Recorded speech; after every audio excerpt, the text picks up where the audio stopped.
మా పిల్లల్ని ఇక్కడ ఉంచము. అవునవును, నిజమే. అవును, మీరు ఇక్కడ సరిగ్గానే ఉంచకూడదు. చెప్తున్నారు. త్వరగా తీసుకెళ్లిపోవాలి. పరిస్థితి మాకు అనుకూలంగా మారిపోయింది కదా. మీరు కొంచెం కూడా బాధపడకండి. ఆశ్రమంలో ఉన్న విద్యార్థులంతా నేను చెప్పిన భాషలోనే మాట్లాడతారు. పాండవులకు వ్యతిరేకంగా వాళ్ళ మనసులో ఒక ద్వేషాన్ని పెంచానని వాళ్ళ ఎవరికీ తెలియదు. అదే కాకుండా నేనే వాళ్ళ నాయకుడని అనుకుంటున్నారు. ఉత్తమం, అతి ఉత్తమం. నేను చెప్పినట్టుగా పని పూర్తి చేశావంటే నువ్వు కోరుకున్నట్టు స్వర్ణ ముద్రికలు మరిన్ని ఇస్తాను. ఆశ్చర్యం. మన విద్యార్థులందరికీ ఇష్టమైనది ఆశ్రమమే. కూర్చోండి. నందు, అందరికీ భోజనాన్ని సిద్ధం చెయ్యి. మేము ఇక్కడ ఏమి భోజనం కోసం లేము. మా పిల్లల్ని మేము తీసుకువెళ్ళటానికి వచ్చాం. తీసుకువెళ్తారా? కానీ ఎందుకు? ఈ ఆశ్రమంలోనే మంచి పిల్లలు ఎవరనంటే పాండవులేనని అందరూ చెప్పుతుంటే మేము విన్నాము.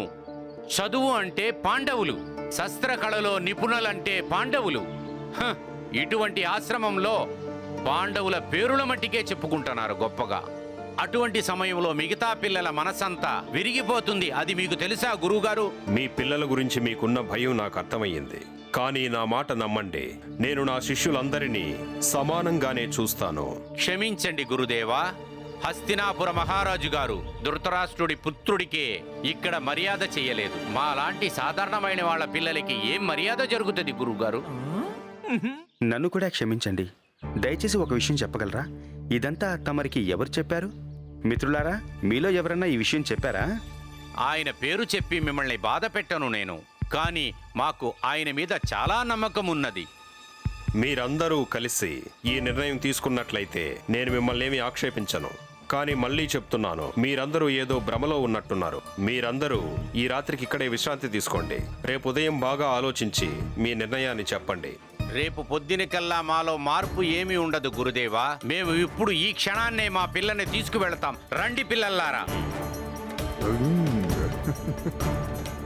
నాన్నగారు, మాకు ఎలాంటి ఇబ్బంది లేదు. అవును అవును, ఆశ్రమంలో మాకు ఎలాంటి సమస్య లేదు. దయచేసి మమ్మల్ని ఇక్కడే ఉండనివ్వండి. గురుగారు, నాకు అనుమతినివ్వండి. నేను అందరికీ అర్థమయ్యేలా చెప్పి వాళ్ళందరినీ త్వరగానే తీసుకొస్తాను. ఖచ్చితంగా వాళ్ళని ఎవరైనా దిశ మళ్లించుంటారు గురుగారు. దుర్యోధన, ఆశ్రమం మీద నీకున్న ప్రేమ నాకు బాగా తెలుసు.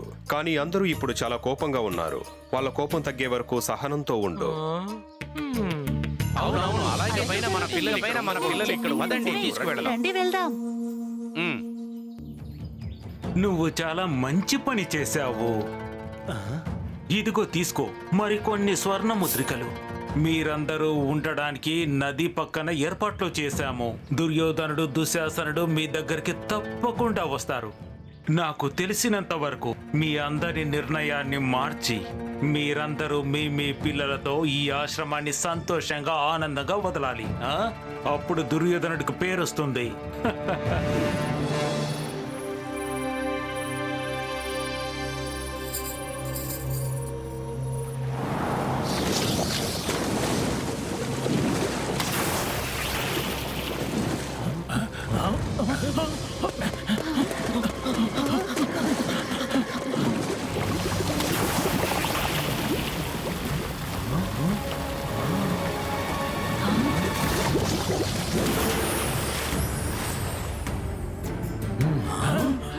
మీరందరూ ఇక్కడ ఏం చేస్తున్నారు? నేను జలయక్షకుండి. ఈ రోజు పౌర్ణమి దినం. ఈ రోజు చంద్రుడు పూర్ణంగా వికసించినప్పుడు యక్ష కిన్నెరులు ఈ నదీ ప్రవాహం దగ్గరికి వస్తారు. ఈ రాత్రంతా మా వార్షిక సమ్మేళనం జరుగుతుంది. అలాంటిది మీరంతా ఇక్కడ డేరాలు వేసుకుని మా కార్యక్రమానికి ఆటంకం కలిగించారు. అందుకని మీరందరూ శిక్ష అనుభవించక తప్పదు. క్షమించండి యక్ష మహారాజా, మీ ఈ కార్యక్రమం గురించి మాకు తెలియదు కదా. అవును అవును,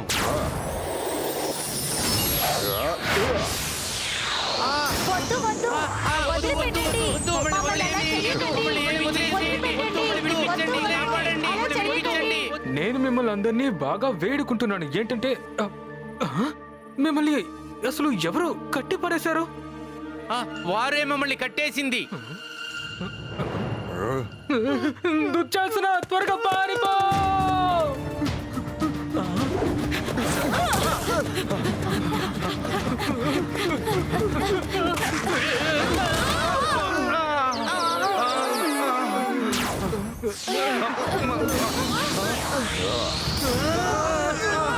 మీరందరూ ఎంత ప్రయత్నం చేసినా నా బంధనం నుండి మీరు విముక్తులు కాలేరు. స్వతంత్రులు కావాలి అంటే నా 2 ప్రశ్నలకు సమాధానాలు ఇవ్వండి. అలాగే నేను చెప్పిన ఒక పనిని సంపూర్ణంగా పూర్తి చేయండి. ఒకవేళ మా వల్ల కుదరకపోతే ఒకవేళ మీరు చెప్పిన పని సరిగ్గా చెయ్యలేకపోయారు అంటే మా అందరికి మీరు బానిసలుగా ఉండాలి. అయితే ముందుగా తమరే అడుగుట మంచిది. ఇక మొట్టమొదటిసారిగా అదేంటంటే దాన్ని చూడగలుగుతారు కానీ దాన్ని పట్టుకోవడం సాధ్యం కాదు. సింహం. మనం సింహాన్ని చూడగలం కానీ దాన్ని పట్టుకోవడం అనేది ఎవరి వల్ల కాని పని. ఈ జవాబు సరికాదు. ఇక నేను 2వ ప్రశ్న అడుగుతాను, కానీ ఈసారి మాత్రం మీరందరూ బాగా ఆలోచించి మీ నిర్ణయం చెప్పాలి. మొదటి సమాధానమే చివరి సమాధానంగా పరిగణిస్తాం. సోదరులారా, మనమంతా ఆలోచించి సమాధానం చెప్పాలి. యక్షుడా, ఏది ఏమైనప్పటికీ కూడా దీనికి సంబంధించిన సమాధానాన్ని నేను మళ్ళీ మీకు చెప్పగలను. మనం ఒకదాన్ని చూడగలం, దాన్ని మనం పట్టుకోలేం. అది మన నీడ. మన నీడ మనతో పాటే ఉంటుంది, కానీ ఎవ్వరూ దాన్ని ముట్టుకోవడానికి కూడా వీలు కాదు. బావుంది, నువ్వు చెప్పేది నిజమే. ఇక 2వ ప్రశ్న ఏంటంటే అది ఏమిటి అంటే ఎంతగా పెద్దగా అవుతుందో అది మిమ్మల్ని అంత సూక్ష్మంగా తయారు చేస్తుంది. దీనికి కారణమేమో మీకేమైనా అర్థమైందా? పెద్దగా పెరిగిన వృక్షం. మళ్ళీ సమాధానం తప్పు. దుర్యోధనన్నయ్య, మీరే ఈ పొడుపు కథకి సరైన సమాధానం అహంకారం.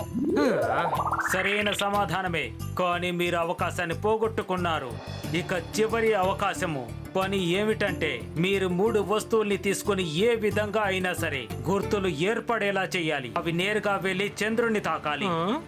అది మన అర్జునుడికి వెన్నతో పెట్టిన విద్య కదా. బాణాలు వేయడంలో తనకన్నా గొప్పవారు ఎవరూ లేరు.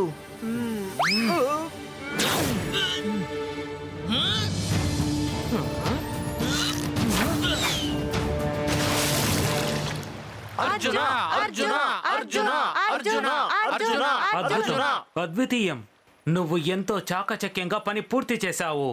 నాన్నగారు చూసారా మీరు, పాండవులు ఈ విధంగానే ఎంతో తెలివైన వాళ్ళు. గురువు గారు అందరితోనూ సమానంగా ఉంటారు. నా ఉద్దేశం పని పూర్తయిపోయింది. ఎందుకంటే ఇంత తెలివి తక్కువ వాళ్ళని నేను ఎప్పటికీ వదిలిపెట్టాను. ఇక పాండవులు ప్రథములు కాబట్టి వాళ్ళు స్వతంత్రులు కావడానికి మొదటి అధికారం వారికే ఉంది.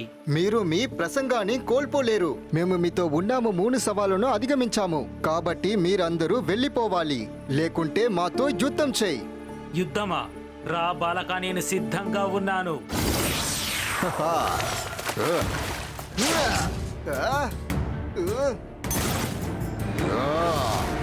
ఇలా చూడండి, యుద్ధానికి ముందు మీరు అందరినీ విడిపిస్తే బాగుంటుందేమో. యుద్ధం ముగింపుని చెప్పడానికి ఎవరో ఒకరు ఉండాలి కదా.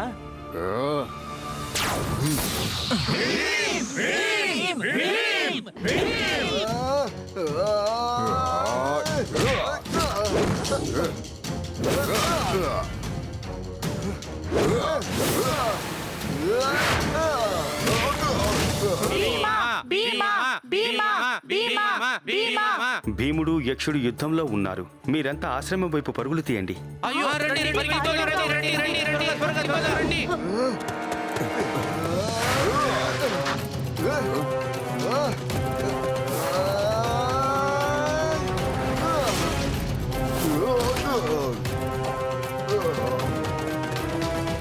మిత్రులారా, బయటికి రండి.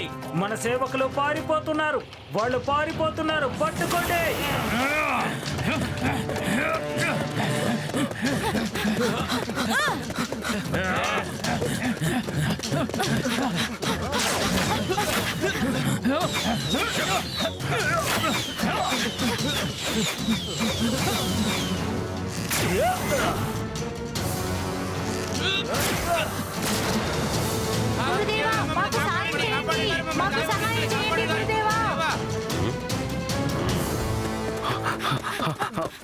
జలయక్షులారా, తమకు తెలుసో తెలియకో తమ జలసీమకు దూరముగా మా ఆశ్రమ సీమలోకి అడుగుపెట్టినారు. ఇప్పుడు చెప్పండి, మేము మిమ్మల్ని బందీలుగా మార్చవచ్చా? మమ్మల్ని క్షమించండి. తెలుసో తెలియకుండా మేము హద్దులు మీరి ఇక్కడికి వచ్చేసాము. మా విద్యార్థులందరూ చేసిన తప్పు కూడా అచ్చం ఇలాంటిదే. వారు మర్చిపోయి మీ భూభాగంలో అడుగుపెట్టినారు. వారిని దయచేసి క్షమించండి. తథాస్తు. ఇక మేము ఇక్కడి నుంచి వెళ్ళిపోవాలి. గురుగారు, ఎవరో చెప్పిన మాటల్ని విని నేను చెయ్యకూడంది చేసేశాను. నన్ను క్షమించండి. అలాగే మాకు ఆజ్ఞ ఇవ్వండి గురుదేవా.